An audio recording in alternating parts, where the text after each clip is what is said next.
بالی would کا legend اداکار محمد رفیع کی جب پہلی بار خانہ کعبہ پر نظر پڑی تو کون سا واقعہ پیش آیا اور حج کے لیے کیوں گئے تھے، اور جب وہاں اذان دینے کے لیے موقع ملا تو کیسے لوگ دیوانے اور پاگل ہو گئے، یہ تمام داستان جانیے اسی مختصر سی ویڈیو میں۔ اگر ابھی تک چینل کو سبسکرائب نہیں کیا تو سبسکرائب کر دیں اور ویڈیو کو لائک کر دیں۔ ناظرین، محمد رفیع جو کہ ایک بہت کم عرصے میں اپنے آپ کو کامیاب کیا، اس طریقے سے اپنے گانے منظر عام پر لاتا کہ سننے والوں کو سرور ملتا، اور پھر اسی کے ساتھ آپ کیونکہ ایک مسلمان تھے اور آپ کو دین سے بہت لگاؤ تھا، اسلام سے کافی زیادہ محبت کرتے تھے، کیونکہ محمد رفیع صاحب نے ایک انٹرویو میں بتایا تھا کہ جب میں پریشان ہوتا ہوں تو میں تلاوت کرتا ہوں، قرآن مجید پڑھتا ہوں اور پھر اپنی آواز میں نعت شریف پڑھتا ہوں، ان چیزوں کے کرنے کے بعد میرے سارے غم دور ہو جاتے ہیں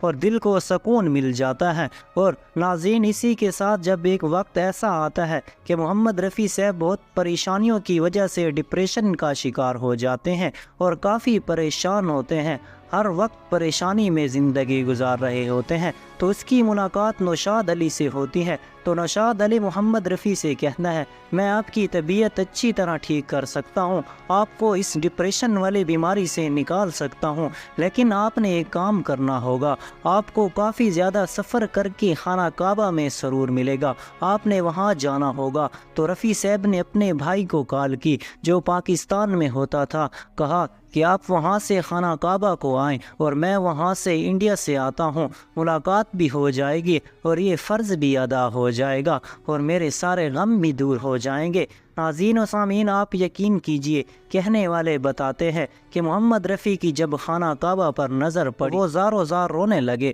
اور ان کی ہچکی بند ہو گئی تھی۔ دوست کہنے لگے، رفیع صاحب آپ کو کیا ہو گیا، سکتہ سا طاری ہو گیا؟ تو رفیع صاحب نے جواب دیا کہ میں نے کچھ انڈین فلمز کے لیے بھجن بھی گائے تھے تو مجھے وہ یاد آ گئے اور میں رونے لگ گیا تھا۔ ناظرین، یہ وہ الفاظ تھے جس نے آپ کے ساتھ کھڑے لوگوں کو بھی رلا دیا، اور جیسے ہی آپ خانہ کعبہ سے دور ہوتے گئے تو آپ کا رونا کم ہوتا گیا اور آپ نے وہاں پر ایک زور آواز میں نعت شریف پڑھنا شروع کی۔ جب لوگوں نے سنی تو وہ سمجھ گئے کہ محمد رفیع صاحب ہی ہو سکتا ہے اور آپ کی طرف آنے لگے۔ اور اسی کے ساتھ ناظرین، سعودیہ کی حکومت نے رفیع صاحب کو اذان دینے کی اجازت دی۔ جب اذان دی تو اتنی پیار کے ساتھ اذان دی کہ سننے والوں کے دلوں کو سرور ملتا گیا، اور جب اذان ختم ہو دو خادم ان کے پاس آئے اور کہنے لگے کہ ماشاءاللہ کس خوبصورت انداز سے آپ نے اللہ پاک کی شان بیان کی ہے۔ وہ رفیع صاحب کے ہاتھوں کو چومنے لگ گئے اور کہا اللہ پاک سلامت رکھے۔